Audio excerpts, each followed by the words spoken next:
ఎంగేం ఎప్పుడు మన తమిళ్లో రిలీజ్ అయింది. మురుగదాస్ సార్ ప్రొడ్యూస్ చేశారు. ఏఆర్ మురుగదాస్ గారి గురించి చెప్పాలంటే ఇండియాలో one of the biggest directors. మనకు స్టాలిన్, అలానే గజనీ, హిందీ గజనీ, ఇలాంటి ఒక మంచి సినిమాలు తీసిన డైరెక్టర్ ఫస్ట్ టైం ప్రొడ్యూస్ చేస్తున్నారంటే ఎలాంటి కథ అనే అందరికీ ఒక ఎక్స్పెక్టేషన్ ఉంటుంది.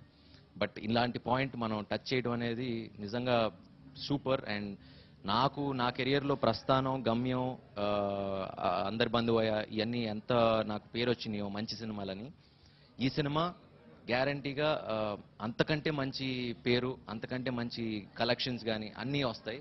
ఎందుకంటే ఇలాంటి పాయింట్ నిన్న భాగ్యరాజ్ గారు వచ్చి నేను కమర్షియల్ సినిమా చూశాను, ఒక సెంటిమెంట్ సినిమా చూశాను, ఒక ఆర్ట్ ఫిల్మ్ చూశాను, ఒక కమర్షియల్, ఇలా రకరకాలు చూశాను, కానీ అన్నీ మిక్స్ చేసి ఉన్న ఒక సినిమాని ఇప్పుడు దాకా నేను చూడలేదు. అన్నీ మిక్స్ చేసి పెట్టిన సినిమా ఈ సినిమా ఎంగేమైపోదాం అన్నారు. అందరికీ ఒక బిగ్ హాయ్. నేను తమిళ యాక్టర్ జై. ఆల్రెడీ తమిళ్లో ఒక పిక్చర్ ఎంగేమైపోతుంది రిలీజ్ అయింది. ఇప్పుడు తెలుగులో ఇప్పుడు నెక్స్ట్ మంత్ వస్తుంది. ఈ పిక్చర్ తమిళ సూపర్ డూపర్ హిట్. ఇలా పిక్చర్ ఇంకా తమిళ సినిమాలో రాలేదు. తమిళ సినిమా కాదు, వరల్డ్ లో అలా పిక్చర్ రాలేదు.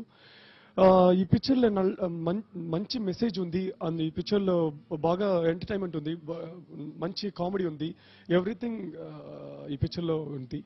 సో ఈ పిక్చర్ కంపల్సరీ అందరూ చూడాలి. మన లైఫ్కి 100% ఈ పిక్చర్లో మెసేజ్ కావాలి. తమిళ్లో సూపర్ డూపర్ హిట్ అయిన ఎంగేం ఎపోదుం సురేష్ కొండరెడ్డి గారు తెలుగుకు ప్రొడ్యూస్ చేస్తున్నారు. ఈ మూవీ గురించి చెప్పాలంటే చాలా విషయాలు ఉన్నాయి. నలుగురు కలిసి యాక్ట్ చేసిన ఒక మల్టీ స్టారర్ మూవీ ఇది. తర్వాత ఇలాంటి ఒక సినిమా ఇప్పటి వరకు ఇండియన్ సినిమాలోనే రాలేదని చెప్పొచ్చు. ఎందుకంటే రెగ్యులర్ గా మన లైఫ్ లో జరుగుతున్న ఒక విషయం. జర్నీ తమిళ్లో కూడా ఈ ఫిల్మ్ పెద్ద హిట్ అయింది. కమర్షియల్ మాత్రం కాదు, రివ్యూ కూడా మంచి మార్క్ 5 stars 4 stars ఇచ్చారు. 100% ఆడియన్స్ అందరం టోటల్గా సూపర్ చెప్తారు. ఇది ఫస్ట్ టైం ఇప్పుడు తెలుగులో డబ్బింగ్ చేసి జర్నీ వచ్చింది.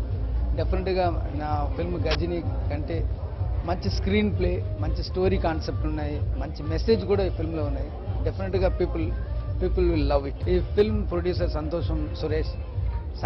శంకర్ గారు ఫస్ట్ ఫిల్మ్ కాదలు కూడా ప్రేమిస్తే చూస్తారు. ఇది నా ఫిల్మ్ జర్నీ కూడా వాళ్ళు రిలీజ్ చేశారు. డెఫినెట్గా కాదలని కంటే ఈక్వల్గా సమ్టైమ్స్ మోర్ దెన్ కాదల్ ప్రేమిస్తే ఈ ఫిల్మ్ హిట్ అవుతుంది.